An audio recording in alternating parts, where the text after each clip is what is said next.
Dior is one of those fashion houses that have been very successful in recent years with a lot of their bag launches.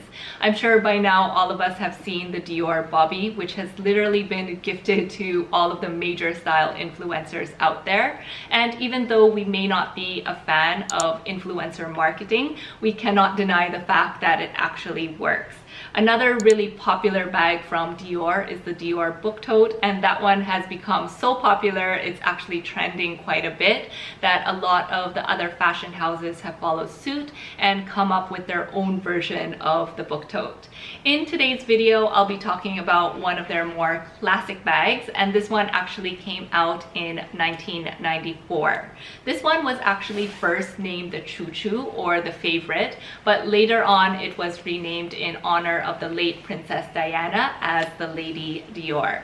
So this one was gifted to the Princess Diana in '95 by the First Lady of France, or the then First Lady of France, and she loved this bag so much that she actually purchased it in all different colors, and I think she also has different sizes as well. So Dior, in honor of her, renamed it as the Lady Dior.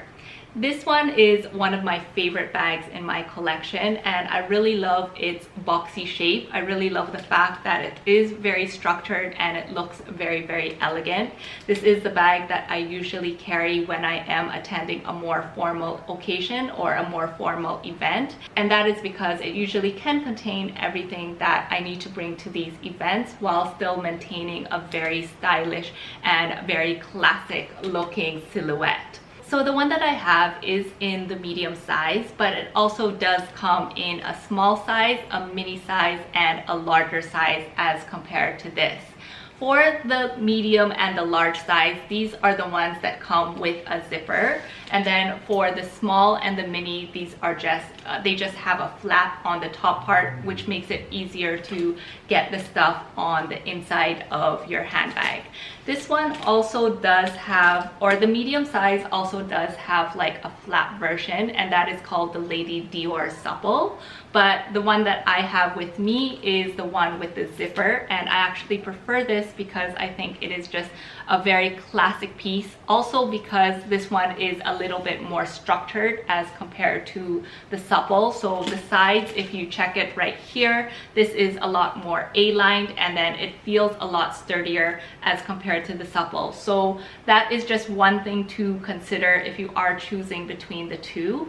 But in terms of being able to access your bag easily, I would say that the supple is a lot easier, and because this is a zipper that only opens all the way up to here and doesn't go a little bit more forward, it can be a little bit difficult at times to get stuff in and out of your handbag. In terms of material, I have mine in lambskin leather with gold hardware, and I really love this combination. I find that it is very classic, and I specifically wanted this combination because I knew this would be one of the bags that I would forever carry in my collection. Plus, I wanted it to easily match with any outfit that I would be wearing. The hardware also comes in champagne gold and silver, but I did hear from another YouTuber that they are planning to discontinue this yellow gold hardware. I think it was on Romina May's channel, and she said that she brought her bag back to the Dior spa, and they told her that they are going to discontinue this yellow gold hardware, which is such a bummer because I really do love the way that this yellow gold looks. I'm not actually a fan of yellow gold, but then on this combination, and I think even on the Chanel or the vintage Chanel, anything with like lambskin hardware or lambskin material with gold hardware is really just such a classic combination, and I find that it is very, very elegant on this handbag. On the inside of the handbag, it is lined in a beautiful red fabric, and it does have a back pocket which is zippered. This is where I usually tend to keep my authenticity card as well as the care booklet. So it does come with a strap, which is adjustable, but I think the older Lady Dior's, if I'm not mistaken, do not have this adjustment. It's only in recent years that they did introduce this adjustable strap. So I am glad that this one is adjustable, but truthfully, I don't use the strap a whole lot because I find that this really just looks the best when it is held in the crook of your arm. Moving on to the wear and tear of this handbag. Like I mentioned, I've had this bag since April of 2019, and so I've had this for about a year and a half now. It is in lambskin leather, which is one of their more delicate leathers, and I am usually quite careful whenever I use a leather handbag, but overall I would say that this handbag has been holding up extremely well. So in terms of the bottom part, I think this is where you can see the most wear and tear, and I'm not so sure if it would catch on camera, but you can see a little bit of a dent on either side, and then where I place it on the table or whenever I place it down, sometimes it will scratch to the bottom. But I don't think it is really so obvious, and I think you can actually buff it out a little bit with your hands. The other place that I would say that does show a little bit of hairline scratches is actually on this handle portion right here. So whenever I am holding it like this, it does tend to dent, especially if you are wearing a ring like this. It will dent into the handles, but then you can again rub it off and it would usually fade away. I have seen some of the older Lady Dior's where it's not quite as puffy as this one. So I do know that the puffiness does tend to lose its puffiness after a while, but so far mine has really been able to hold its shape. This is probably the only area that really annoys me and shows a little bit of the wear. You can see to the side it is quite crumpled, and I think that is because this is a zipper, and when you try to open it, you will of course put pressure on the handbag itself. The other thing is when I was reaching in for something, I accidentally brushed my ring across here and I ended up scratching the leather, and I think that was like the second or third time that I used this handbag. So I was kind of heartbroken by that, but at the same time it is a handbag and you are meant to use it. So yeah, anyways, I did get over that pretty quickly. So this part and the bottom part, I would say, which has seen the most wear and tear on this handbag. For the hardware of the handbag, there are a few hairline scratches, and I don't really mind it too much. It's actually more on this letter O, which is the letter that all the other letters sit on, and I think that's the reason why there are the most number of scratches on that one. I think this might also be the reason why they discontinued yellow gold hardware, because on yellow gold it is very obvious, but it's not something that would bother you so much that you would have to have it replaced or replated very frequently.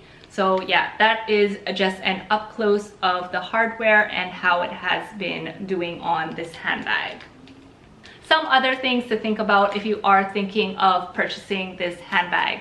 Like I mentioned, the zipper is very tight, so it is hard to get your stuff in and out of. I actually bought this handbag because I thought that it could contain quite a bit of stuff, and definitely it works for containing all of the stuff that you would need. I usually use this on like a wedding where I'm part of the entourage and I would need to carry around like a makeup kit, battery packs for my cell phone, tissue paper, and the entire works, and definitely everything can fit on the inside of this handbag. But getting things in and out of the handbag is actually quite difficult. So I think Dior tried to rectify the problem with the Dior Supple, and that one has the softer flap. But the problem with the softer flap is that the shape is a little bit different here at the side, and I don't think it would be able to keep the shape quite as well as the zippered version. Another thing about the Lady Dior is that these handles are really stiff.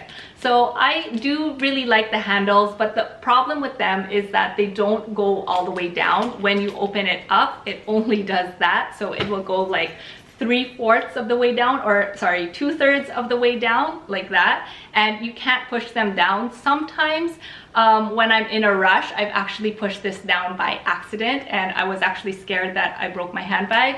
But anyways, it does go back into shape. But when you have your bag beside you, like if it's sitting right beside you, what tends to happen is that it would flap this way or that way. And even if you try to keep your bag standing up like that, or the handle standing up like that, it just doesn't want to listen, and you will have that problem of your handles flapping this way and that way. So it's not really too much of a bother, but it is something that can be a bit of a distraction sometimes if you are like at an event or at a meeting and something, and then the handles just suddenly fall down like that.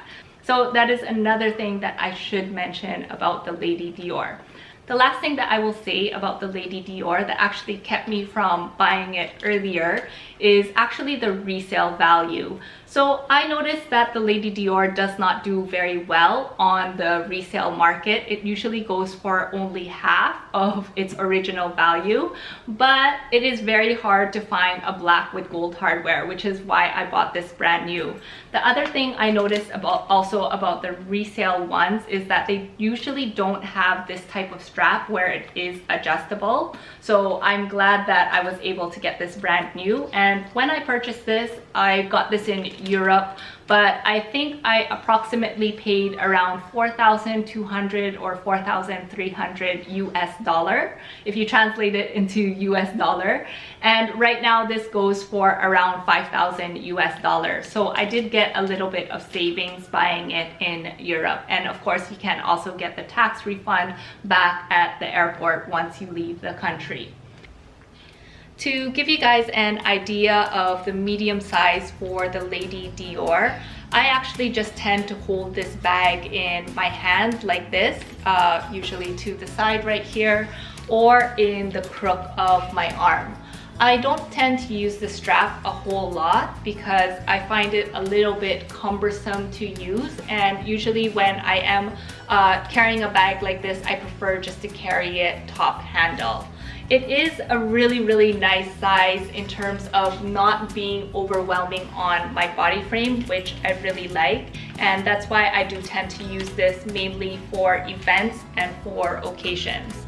So let me go ahead and put on the strap for you guys right now, and I just put it on opposite ends. So usually I prefer bags where the strap is actually to the side right here so that it would distribute the weight a little bit better, which is probably why I don't like using this handbag a whole lot with the strap.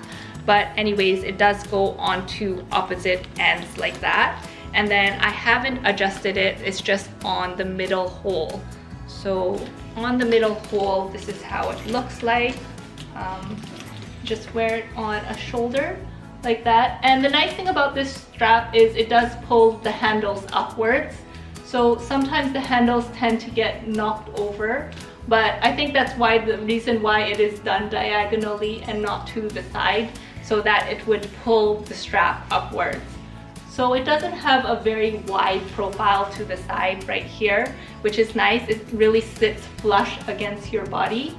And yeah, it just looks really good. So this is one of my favorite handbags to use.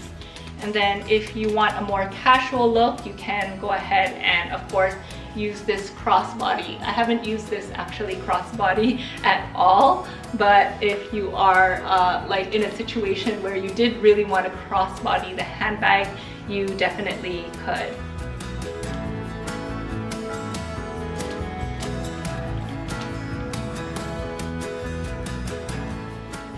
So guys, that is it for my review of the Lady Dior. I hope you did enjoy this week's video. If you did, please do give it a thumbs up. Also, please consider subscribing to my channel if you aren't already. If you'd like to see more videos or more designer handbag reviews, I will go ahead and link that playlist right up here. And if you would like to see some mod shots of the Lady Dior, I will go ahead and link that video down here. Anyways, please do take care, and I will see all of you in a future video. Bye bye.